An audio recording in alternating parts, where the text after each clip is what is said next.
అందరికీ నమస్కారం. ఏప్రిల్ 9వ తారీఖున యానం నియోజకవర్గానికి అసెంబ్లీ ఎలక్షన్ జరుగుతుంది. ఈ అసెంబ్లీ ఎలక్షన్లో నేను ఎన్ఆర్ కాంగ్రెస్ తరఫున ఎన్డీఏ కూటమిలో అభ్యర్థిగా ఈరోజు నామినేషను వేయడం జరిగింది. దీంట్లో ఈరోజు యానానికి సంబంధించి 42 బూతుల్లో కూడా యూత్ కానీ, పెద్దలు కానీ, మహిళలు కానీ ఏ ఒక్క చిన్న అరేంజ్మెంటు కూడా చేయకుండా వాళ్ళ మోటార్ సైకిల్ తోటి వాళ్ళే డబ్బులు వేసుకుని ఖర్చు పెట్టుకుని ఏ ఒక్క భోజనాలు కానీ, ట్రాన్స్పోర్ట్ కానీ, ఆటోలు కానీ ఏమీ కూడా మేము పెట్టకుండా వచ్చిన కార్యకర్తలు అందరికీ, ఓటర్ మహిళలు అందరికీ కూడా మీ ద్వారాగా నమస్కారాలు తెలియజేస్తూ ఉన్నాను. రాబోయే 5 సంవత్సరాల్లో కూటమి అభ్యర్థిగా కొన్ని ముఖ్యమైనవి ఒక 4-5 ఇష్యూలు మీ ద్వారాగా ప్రజలకు తెలియచేయాలని చెప్పేసి భావిస్తూ ఉన్నాను. దాంట్లో ముఖ్యమైనది ఒక 150 ఎకరాల భూమిని 3 ప్లేసుల్లో తీసుకుని యానంలో ఇళ్ల స్థలాలు లేక చాలా సంవత్సరాలుగా ఎదురు చూస్తున్న వారికి ఈ 2026-27లో వాళ్ళందరికీ కూడా ఇచ్చే ఏర్పాట్లు చేయడం అన్నది నా ఫస్ట్ ధ్యేయం. రెండోది, రాబోయే రోజుల్లో యానం ప్రజలతోటి పాటు ఉమ్మడి తూర్పుగోదావరి జిల్లా, ఈ 3 జిల్లాలకి అలాగే ఉమ్మడి వెస్ట్ గోదావరి జిల్లాకి సంబంధించి వారికి క్యాన్సర్కి సంబంధించిన సూపర్ స్పెషలిస్ట్ హాస్పిటల్ అది ప్రత్యేకంగా హైదరాబాద్లో ఉన్న విధంగా, అలాగే పాండిచ్చేరి జిప్మెర్లో ఉన్నటువంటి వైద్యాన్ని, ఈ ఏరియాలో ఎక్కడా ఎటువంటి లేని వైద్యాన్ని దగ్గరగా 1 కోటి జనాభా కలిగిన ఈ 2 ఉమ్మడి జిల్లాలకు సంబంధించి వారికి నా యానం ప్రజలకి దృష్టిలో పెట్టుకుని, ఎందుకంటే భారత ప్రభుత్వంది ఈ స్కీమ్ కాబట్టి ఒక యానం ప్రజల పాపులేషన్కి అయితే జిప్మెర్ ఇక్కడ నేను వచ్చి ఉండేది కాదు, రాబోయే రోజుల్లో కూడా ఇవ్వరు. అదొక హాస్పిటల్ని అందరికీ ఉపయోగపడేలాగా 1 కోటి పైన జనాభా ఉన్న ఏరియాకు ఉపయోగపడే విధంగా కోట్లాది రూపాయలు మినిమమ్ ఆ క్యాన్సర్ హాస్పిటల్కి అయ్యే ఖర్చు 800 కోట్ల రూపాయలు ఖర్చు అవుతుంది. దాన్ని తీసుకురావడానికి ఆల్రెడీ పని మొదలు పెట్టాను. దాన్ని త్వరలోనే సాధించి నేను ఈ యానం ప్రజలతో పాటు ఈ జిల్లా ప్రజలందరూ కూడా వైద్యానికి యానం వచ్చే విధంగా, ఆ వైద్యం చేయించడానికి వచ్చిన మిగతా ఫ్యామిలీ మెంబర్స్ తోటి చిన్న వ్యాపారాలన్నీ కూడా బాగుండే ఉద్దేశంతో ఇదొక కార్యక్రమం. అక్కడే మరలా రెండోది, జిప్మెర్కి సంబంధించిన medical college, annexure is a medical college. అంటే జిప్మెర్లో 200 సీట్లు మెడిసిన్ సీట్లు ఉంటే ఒక 50 సీట్లేమో నేను హెల్త్ మినిస్టర్గా కార్యక్రమంలో లాస్ట్ 8 సంవత్సరాల క్రితం నేను అక్కడ కాలేజీని పెట్టించున్నాను. ఆ రోజుని 485 కోట్లు అయింది, ఇప్పుడైతే 600 కోట్లు అవుతుంది. దాన్ని కూడా యానానికి తీసుకొచ్చే విధంగా అదొక రెండో ప్రయత్నం. 12 పారామెడికల్ కోర్సెస్, అది గిరంపేట 3 కూడా ఇంజనీరింగ్ కాలేజ్ గిరంపేటలో ఉన్న 16 ఎకరాల స్థలంలో ఇప్పటికే 35 కోట్లు ఖర్చు పెట్టి బిల్డింగ్ కట్టున్నాం. కానీ ఇప్పుడు ఇంజనీరింగ్ చదివే వాళ్ళు తక్కువైపోయారు. అందుకని దాన్ని ఓపెన్ చేయకుండా దాన్ని కన్వర్షన్ చేసి దానికి కావలసిన క్యాన్సర్ హాస్పిటల్కి, మెడికల్ కాలేజీకి, పారామెడికల్ కోర్సెస్కి కన్వర్ట్ చేసి మిగతా బిల్డింగ్లు కట్టేలాగా ఆల్రెడీ భారత ప్రభుత్వానికి సెంట్రల్ హెల్త్ మినిస్టర్ నడ్డా గారికి అఫీషియల్గా జిప్మెర్ డైరెక్టరు, నేను, అలా ఇక్కడ ఉండే JIPMER incharge, government of India secretary, additional secretary, joint సెక్రటరీతో ఆల్రెడీ మీటింగు మొదలుపెట్టి లాస్ట్ ఇయర్ ఏప్రిల్ 17వ తారీఖున మీటింగ్ చేసి దాన్ని కంటిన్యూగా నేను ఫాలో అవుతూ ఉన్నాను.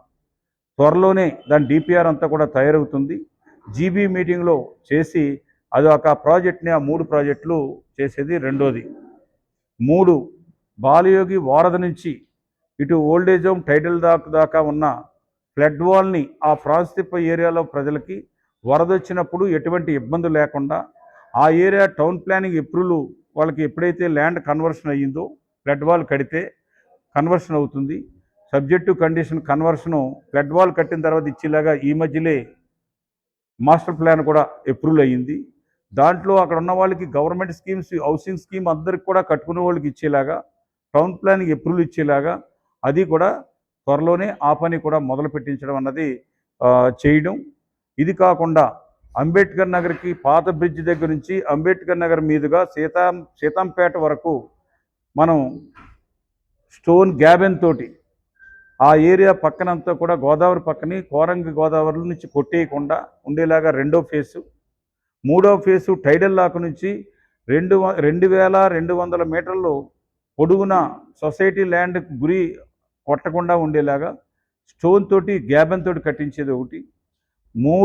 నాలుగోది టైడల్ లాక్ నుంచి ఇటు సుభద్రా నగరు, అలాగే దాని తర్వాత అబ్దుల్ కలాం నగర్, దాని తర్వాత రాధాకృష్ణ నగరు, ఆ వైఎస్ఆర్ కాలనీ, దాని తర్వాత అయ్యన్ నగర్, న్యూరాజీ నగర్, పరంపేట, ఇసుకాల వరకు 4వ రీచు, ఇసుకాలం నుంచి దొమ్మిడిపేట వరకు 5వ రీచు, దొమ్మిడిపేట నుంచి దర్యాలతిప్ప వరకు 6 రీచ్లకి 234 కోట్ల రూపాయలతో రాబోయే జూన్ 6వ తారీఖుకి భారత ప్రభుత్వం చేత ఫౌండేషన్ వేసి వర్క్ మొదలుపెట్టే భారత ప్రభుత్వం చేత చేయించేలాగా ఆ వర్క్ని ఆల్మోస్ట్ అన్నీ క్లియర్ అయిపోయి ఉన్నాయి. ఓన్లీ కోడ్ ఆఫ్ కాండక్ట్ వల్ల మనం ఇవ్వలేదు, కానీ మొత్తం అంతా కూడా క్లియర్ అయిపోయి ఉన్నాయి. భారత ప్రభుత్వం చేతే ఆ పని చేసేది జూన్ 6వ తారీఖుకి. ఇది కాకుండా దర్యాలతిప్పకు సంబంధించి ఐలాండ్ నెంబర్ 3 191 మందికి ఎస్సీ పర్సన్స్కి 1 ఏకర్ చెప్పి నేను పట్టాలు ఇచ్చున్నాను 30 సంవత్సరాల క్రితం. ఆ భూమి మొన్న కొంత భూమి 2022లో వరదకి కొంత గురి అయితే దానికి సెంట్రల్ టీం తీసుకొచ్చి అది కూడా 176 కోట్ల రూపాయలతో ఆ శాంక్షన్ కూడా ఈ సంవత్సరం లోపే శాంక్షన్ తీసుకొచ్చి ఆ పని కూడా మొదలు పెట్టేది ఒకటి. దాని తర్వాత అదే దాంట్లో చూస్తే బాలయ్య గారి వారధి నుంచి కనకాలపేట వరకు ఉన్న రైతులకి ఆల్రెడీ 20 సంవత్సరాల క్రితమే నేను స్టోన్ తోటి చేయించాను. ఈ మధ్యలో అది కూడా అక్కడక్కడ దెబ్బతిన్నది. దానికి అక్కడ ఉండే అగ్నికుల క్షత్రియులు నావలు కట్టుకోవడానికి అనుకూలంగా ఉండే విధంగా దానికి సీడ్ ఫైల్ వేయించి స్టోన్ అంతా కూడా రీప్యాకింగ్ చేసేలాగా చేయడానికి 30 కోట్ల రూపాయలు.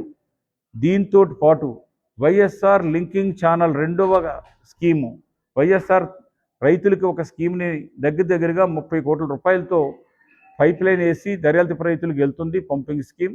ఇప్పుడు కనకాలపేట రైతులకి, కనకాలపేట ఎస్సీ సొసైటీకి, అలాగే భీమనగర్ సొసైటీకి, అలాగే దర్యాలతిప్ప ఆ ఏరియా కిందన్న ఐలాండ్ నెంబర్ 3కి రైతులకు కూడా ఫుల్ ఫ్లెడ్జ్డ్గా అందించే విధంగా దానికి కావలసిన డిశ్చార్జ్ ఛానల్స్ని 33 కోట్ల రూపాయలతో పాండిచ్చేరి ప్రభుత్వం నుంచి రాబోయే 2026-27 బడ్జెట్లో, అనగా ఎలక్షన్ అయిన 4 నెలల్లోనే దానికి శాంక్షన్ తీసుకొచ్చి ఆ పని కూడా ఈ సంవత్సరమే మొదలుపెట్టే బాధ్యత నాదని చెప్పేసి ప్రజలకి మీ ద్వారాగా తెలియజేస్తున్నాను.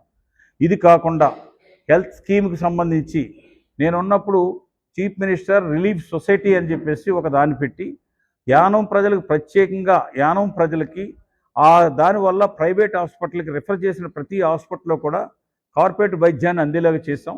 కానీ ఈ 5 సంవత్సరాల నుంచి ఆ స్కీము యానానికి ఒకదానికి కాబట్టి అక్కడ పాండిచ్చేరి ప్రభుత్వం ఆఫ్ చేసి ఆయుష్మాన్ భారత్ పెట్టింది. ఆయుష్మాన్ భారత్లో చాలా హాస్పిటళ్ళు ఆ రేట్లకు ఎవరు కూడా చేయట్లేదు, కానీ దాన్ని ఈ విధంగా తీసుకొచ్చేలాగా నేను చేయడం ఒకటి. దాని తర్వాతది అలాగే వెంకటేశ్వర స్వామి గుడి మరలా ఒక 10 కోట్ల రూపాయలతో ఇప్పుడు సగం పని అయింది. ఇంకొక 10 కోట్ల రూపాయలతో పూర్తి చేసి పుష్కరాలు రాబోయే 2027లో వచ్చే పుష్కరాలకు ముందుగా ఈ గుడిని పూర్తి చేసి ఓపెన్ చేసే బాధ్యత నేను తీసుకుంటాను.